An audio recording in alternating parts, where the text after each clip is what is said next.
Hello there. I don't think anyone's quite cottoned on yet that this Privileges Committee attack on Boris is a one-off, bespoke affair.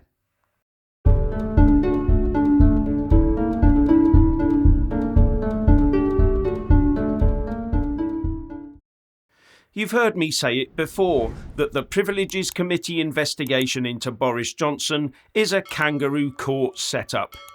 And it is claimed that new legal advice to be published today calls into question the legitimacy of this investigation into Boris and Partygate.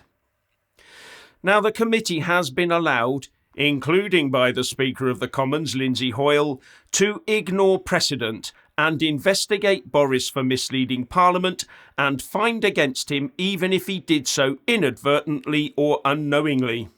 Something called misleading the House in good faith, i.e. without the intention to do so. But for Boris, the committee will not have to prove any intent to mislead on his part to find him guilty. The members of that committee do not have to prove Boris lied. An unprecedented position to put an MP in as far as I can see.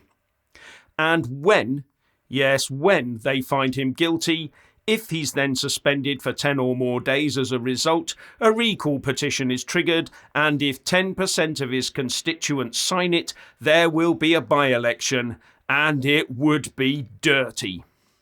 And as far as I can see, that's the establishment plan.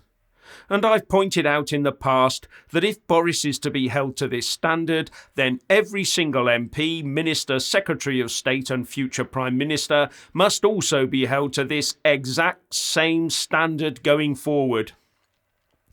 But I also pointed out that the repercussions for doing so would be totally stifling for UK politics. And this new legal advice says that allowing this to happen to Boris would paralyse democracy, with an unnamed senior government source saying, "This isn't for Boris, but for all future PMs and MPs. Ministers will never be able to say anything if they think they can be found in contempt by accidentally giving the wrong answer." But many Tory MPs and ministers are stepping back from this legal opinion by Lord Panic QC because it was commissioned by the new Number 10 office, a government entity, something considered as unusual.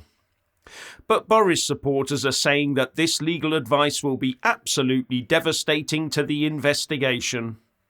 And remember, Lord Panic is not a Tory stooge. He acted for anti-Brexit campaigner Gina Miller against the government.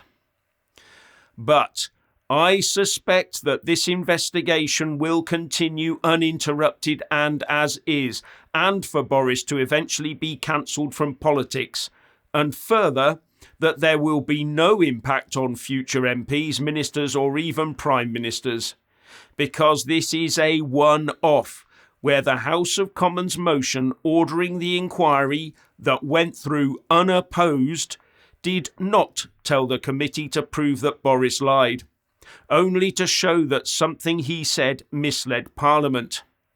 And this will never be repeated. It is a bespoke and tailor-made inquiry to ditch one single politician. And the establishment will change the rules once he's out of their hair. I expect the Commons and committees' rule books to be quietly amended to protect future MPs and ministers being subjected to such onerous and unjustifiable scrutiny. But the Boris haters will say, "We know he lied, so we don't need to prove it, so we can get rid of him in any way we like." But the claim that everyone knows the suspect lied but no one can prove it does not stand up in any other court outside of places like Russia and China. So why are UK MPs allowing it to stand in what they claim is the mother of all parliaments? If they do, then it no longer is. But I fear that is what is happening. They will hold Boris, and only Boris, up to a set of standards that they would never, ever hold themselves up to. And if you are comfortable with that, then you are part of the problem.